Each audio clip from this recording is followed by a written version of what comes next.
ഉറക്കക്കുറവ് നമ്മുടെ ശരീരത്തിന് ഒട്ടനവധി പ്രശ്നങ്ങളുണ്ടാക്കും. കൃത്യമായിട്ട് നമ്മളൊരു 6 മുതൽ 7 മണിക്കൂർ നമ്മൾ നിർബന്ധമായിട്ട് ഉറങ്ങേണ്ടവരാണ്. അല്ലെങ്കിൽ ഉറങ്ങിയിട്ടില്ലെങ്കിൽ നമ്മുടെ ശാരീരികമായിട്ടും മാനസികമായിട്ടും ഒട്ടനവധി പ്രശ്നങ്ങൾ നമുക്കുണ്ടാക്കുമെന്നുള്ള കാര്യത്തിൽ സംശയമില്ല. അപ്പോൾ അതുകൊണ്ട് തന്നെ ഉറക്കക്കുറവ് വരുമ്പോൾ നമ്മുടെ ശരീരത്തിൽ ശക്തമായിട്ടുള്ള ക്ഷീണമുണ്ടാവാം. അതുപോലെ നമ്മുടെ കോൺസെൻട്രേഷൻ കുറയാം. നമ്മുടെ ജോലിയിലുണ്ടാകുന്ന ശ്രദ്ധ, അതുപോലെ പഠനത്തിലുണ്ടാകുന്ന ശ്രദ്ധയൊക്കെ കുറയാൻ ഇത് വഴിവെക്കാറുണ്ട്, ഉറക്കത്തിൻ്റെ കുറവ്. അതുപോലെ തന്നെ ശക്തമായിട്ടുള്ള ഇറിറ്റബിൾ ആവും. നമ്മൾ ഭയങ്കരമായിട്ട് ദേഷ്യം പ്രകടിപ്പിക്കും ഉറക്കം കുറവുള്ള ആളുകളിൽ. അതുപോലെ നമ്മുടെ ശരീരത്തിൻ്റെ പ്രതിരോധ ശേഷിയെ അത് ഗണ്യമായിട്ട് ബാധിക്കും. ഇടയ്ക്കിടയ്ക്ക് അസുഖങ്ങൾ വന്നുകൊണ്ടിരിക്കും.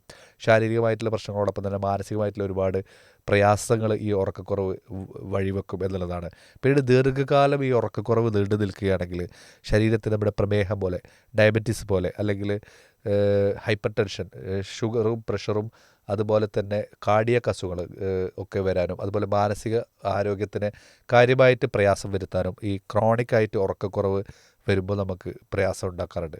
അപ്പം അതുകൊണ്ട് ഈ ഉറക്കക്കുറവുള്ള ആളുകളിൽ കൃത്യമായിട്ട് ചില ശീലങ്ങൾ അവർ ശ്രദ്ധിക്കുക എന്നുള്ളതാണ്. നേരത്തെ അവർ കിടക്കാൻ ശ്രദ്ധിക്കുക. ഭക്ഷണം നേരത്തെ ആക്കുക എന്നുള്ളത് പ്രധാനമാണ്. രാത്രി ഭക്ഷണം കുറച്ച് നേരത്തെ കഴിക്കുക. അതുപോലെ തന്നെ അമിതമായിട്ട് മൊബൈലിൻ്റെയൊക്കെ ഉപയോഗം ഇന്ന് വളരെയധികം കൂടി വരുന്നുണ്ട്. രാത്രി 11 മണിക്ക് ശേഷമൊക്കെ ഇൻസ്റ്റാഗ്രാമും നമ്മുടെ ഫേസ്ബുക്ക് സോഷ്യൽ മീഡിയ അക്കൗണ്ടുകളൊക്കെ സെർച്ച് ചെയ്യുകയും അതിൽ റീൽസൊക്കെ കണ്ട് കിടന്നുറങ്ങുന്ന ആളുകളാണ് പല ആളുകളും ഇന്ന്. അപ്പം അതുകൊണ്ട് നമ്മൾ ഉറങ്ങുന്നതിൽ 1 മണിക്കൂർ മുമ്പെങ്കിലും മിനിമം ഇത്തരം ഫോണിൻ്റെ ഉപയോഗം നമ്മൾ കുറച്ചില്ലെങ്കിൽ അത് വഴിയെ അതൊരു ഉറക്കക്കുറവിലേക്കൊക്കെ വഴിവെക്കുമെന്നുള്ള പഠനങ്ങളുണ്ട്.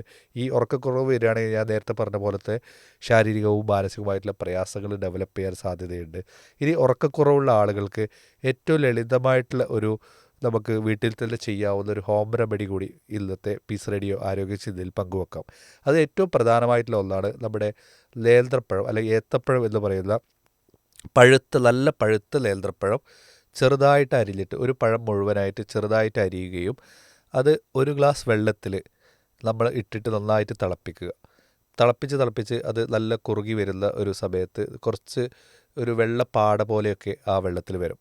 അപ്പോൾ ആ സമയത്ത് നമുക്ക് കറുവപ്പട്ടയുടെ പൊടി കുറച്ചല്പം അതിലേക്ക് ഉൾപ്പെടുത്തുകയും അത് എന്നിട്ട് രാത്രി ഭക്ഷണമൊക്കെ കഴിച്ചതിന് ശേഷം കിടക്കാൻ നേരത്ത് നമുക്ക് കഴിക്കുകയും ചെയ്യുക എന്നുള്ളത് നമ്മുടെ ഉറക്കത്തിൻ്റെ ഹോർമോണിനൊക്കെ ഇമ്പ്രൂവ് ചെയ്യാനും, അതുപോലെ തന്നെ പൊട്ടാസ്യത്തിൻ്റെ അളവ്, ഇപ്പോൾ നേന്ത്രപ്പഴത്തിലൊക്കെ ധാരാളം പൊട്ടാസ്യം ഉണ്ട്.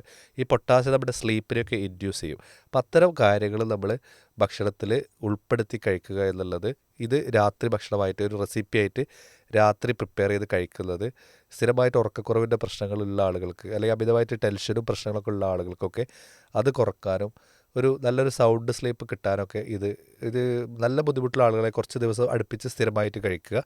ഇത് വളരെയധികം ഹെൽപ്ഫുള്ളായിട്ട് കാണാറുണ്ട്. ഇത്തരം ലഘു കാര്യങ്ങളൊക്കെ നമ്മുടെ ശീലത്തിൽ ഉൾപ്പെടുത്തുകയും, അതുപോലെ തന്നെ ഇനി അതൊക്കെ പ്രയാസമാണ്, ഇതൊന്നുമായിട്ട് ഉറക്കം ശരിയാവുന്നില്ലെങ്കിൽ ഒരു ഡോക്ടറെ കൺസൾട്ട് ചെയ്തുകൊണ്ട് കൃത്യമായിട്ടൊരു ചികിത്സ സ്വീകരിക്കുകയും ചെയ്യുക എന്നുള്ളത് ഈ ഒരു ഉറക്കക്കുറവിനും വഴിയെ വരുന്ന ഉറക്കക്കുറവിന് ശേഷം ഉണ്ടാകുന്ന ശാരീരികമായിട്ടുള്ള ആരോഗ്യ പ്രശ്നങ്ങളെ പരിഹരിക്കാനും ഒരു കാരണമാവും എന്നുള്ളത് സുഹൃത്തുക്കൾ തിരിച്ചറിയുക എന്നുള്ളതാണ് ഇന്നത്തെ പീസ് റേഡിയോ ആരോഗ്യ ചിന്തയിൽ നിങ്ങളുമായി പങ്കുവെക്കുന്നത്. ഞാൻ ഡോക്ടർ മുഹമ്മദ് അസ്ലം. നന്ദി. അസ്സലാമു അലൈക്കും വറഹ്മത്തുള്ളാഹി വബറകാതുഹു.